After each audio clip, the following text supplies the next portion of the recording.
Hello everyone, welcome back to my channel. ఈరోజు నా morning first green టీతో start అయిపోయింది. తర్వాత నేను ఇక్కడ బ్రేక్ఫాస్ట్ అయితే మసాలా దోశ తింటున్నాను. చాలా రోజులు అయిపోయింది బయట టిఫిన్స్ తిని. ఎందుకంటే ఈ మధ్య నేను ఓట్స్, చియా పుడ్డింగ్ ఇలాంటివన్నీ తింటున్నాను అనమాట. సో నెక్స్ట్ వ్లాగ్స్లో అవి కూడా చూపిస్తాను, బ్రౌన్ బ్రెడ్ ఇవన్నీ కూడా. బ్రేక్ఫాస్ట్ చేసేసి నేనైతే బ్యూటీ పార్లర్కి వచ్చేసాను. ఇది మన మోనికా మేకవర్స్లో మెహందీ క్లాసెస్ అయితే రన్ అవుతున్నాయి అని చెప్పాను కదా అండి. బ్యూటీషియన్ క్లాసెస్ కూడా వాళ్ళు జాయిన్ అయ్యారు. సో ఇక్కడ మనం వచ్చేసి వీళ్ళకి మేకింగ్ ప్రాసెస్లో ఏమేమి వస్తాయి ఏంటి అనేది అంతా క్లాస్ ఎక్స్ప్లెయిన్ చేసి, సో మొత్తం లాస్ట్ అయిపోయిన తర్వాత డీటెయిలింగ్గా చెప్పడానికి. అండ్ లంచ్ అయితే చాలా సింపుల్గా చేసేసాను ఈరోజు. తర్వాత ఈవినింగ్ ఫాస్ట్గా ఇంటికి వెళ్ళిపోయిన తర్వాత పిజ్జా తినాలనిపించింది. సో బయట నుంచి అయితే చాలా మనీ పెట్టాల్సి వస్తుంది. ఎలాగో నేను డైట్ అది స్టార్ట్ చేశాను కదా, సో నా ఫుడ్ బ్లాగ్స్ ఇవన్నీ పెడతాను ఎలాగో. సో కొన్ని ఐటమ్స్ నాకు నా చార్ట్లోకి కావాలి. సో దానికోసం అని చెప్పి కొన్ని పెట్టి రిమైనింగ్ అంతా కూడా పిజ్జాకి కావాల్సిన కొన్ని పెట్టాను. అండ్ రిమైనింగ్ అన్నీ కూడా ఇవి మయోనీస్ అండ్ కెచప్స్ ఇవన్నీ ఏంటంటే నార్మల్గా మనకి సలాడ్స్లోకి ఇలాంటిలో కూడా తినడానికి బాగుంటుంది కదా. అండ్ బటర్ వచ్చేసి నాకు ఆబ్వియస్లీ కావాలి, బ్రెడ్ టోస్ట్ కానీ లేకపోతే ఏదైనా వెజిటబుల్ టోస్ట్కి ఇవన్నిటికి కూడా. సో కొన్ని ఐటమ్స్ అయితే నా డైట్కి కావాల్సినవి పెట్టాను అండ్ మిగతాయి నార్మలే. సో ఇక్కడ చూడండి మీరు, ఓట్స్ పెట్టాను అండ్ నెక్స్ట్ స్పినాచ్ అంటాం కదా, పాలకూర పెట్టానండి. దాంట్లో చాలా ఐరన్ ఉంటుంది అండ్ చాలా బాడీకి మంచిది, కళ్ళకు కూడా చాలా మంచిది.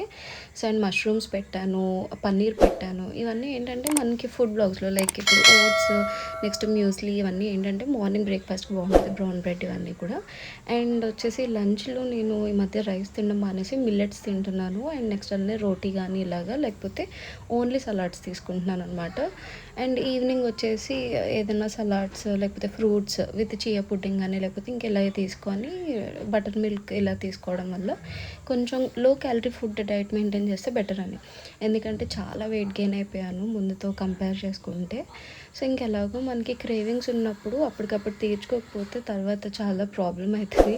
అంటే ఎక్కువ క్రేవింగ్స్ ఉండే కొద్దీ ఏమవుతుందంటే తెలియకుండానే ఎక్కువ తినేస్తాం. సో దానివల్ల నేను ఏం చేశాను అంటే, సరే ఏం కాదు, ఒక రోజు చీట్గా మనం ఇది తినేద్దాము, సో దాని తర్వాత ఎలాగో మళ్ళీ నార్మల్గా ఇవన్నీ డైట్ ఉంటుంది కదా అన్నట్టు. సో ఇది చేస్తున్నాను అనమాట. ఫస్ట్ అయితే పిజ్జా బేస్ తీసుకొని దానిపైన పిజ్జా సాస్ మీకు బయట దొరికేస్తుందండి. సో అది పెట్టేసి తర్వాత మీకు మయోనీస్తో ఇలా మొత్తం స్ప్రెడ్ చేయండి. చాలా బాగుంటుంది టేస్ట్. ఉత్తిది ఇలా తీసుకుని మీరు నాకినా కూడా టేస్ట్ చాలా బాగుంటుంది అనమాట, అంత బాగుంటుంది. పైన మీరు క్యాప్సికమ్ అండ్ నెక్స్ట్ అలానే కార్న్, స్వీట్ కార్న్. నేను యాక్చువల్లీ పన్నీర్ కొంచెం ఫ్రై చేసేసి పన్నీర్ కూడా వేద్దాం అనుకున్నాను. బట్ ఎందుకులే, ఎలాగో మళ్ళీ నెక్స్ట్ డే ఫుడ్లోకి ఇలాంటివి యూస్ చేయడానికి బాగుంటుంది కదా అని చెప్పేసి ఇంక నేను తినలేదు. సో స్వీట్ కార్న్, నెక్స్ట్ అలానే క్యాప్సికమ్ ఒకటే పెట్టాను, ఆనియన్ టమాటో కూడా వేయలేదు. చాలా సింపుల్గానే చేసుకున్నాను. అండ్ ఇది వచ్చేసి స్వీట్ అండ్ స్పైసీ మీకు సాస్ ఉంటుంది. నాకు యాక్చువల్లీ టమాటో కెచప్ కన్నా ఈ స్వీట్ అండ్ స్పైసీలోనే చాలా బాగుంటుంది టేస్ట్ ఇష్టం. సో పైన చీజ్ వేసేసి, సో ఇలా మనం మూత పెట్టేసుకొని బటర్ వేసి మొత్తం ఒకసారి స్ప్రెడ్ చేసేసుకుని పైన పెట్టేసి మూత పెట్టేస్తే అయిపోతుంది. సో అంతే, చాలా సింపుల్గా అయిపోయింది. మన ఫుడ్ బ్లాగ్స్ నచ్చితే ప్లీజ్ సబ్స్క్రైబ్.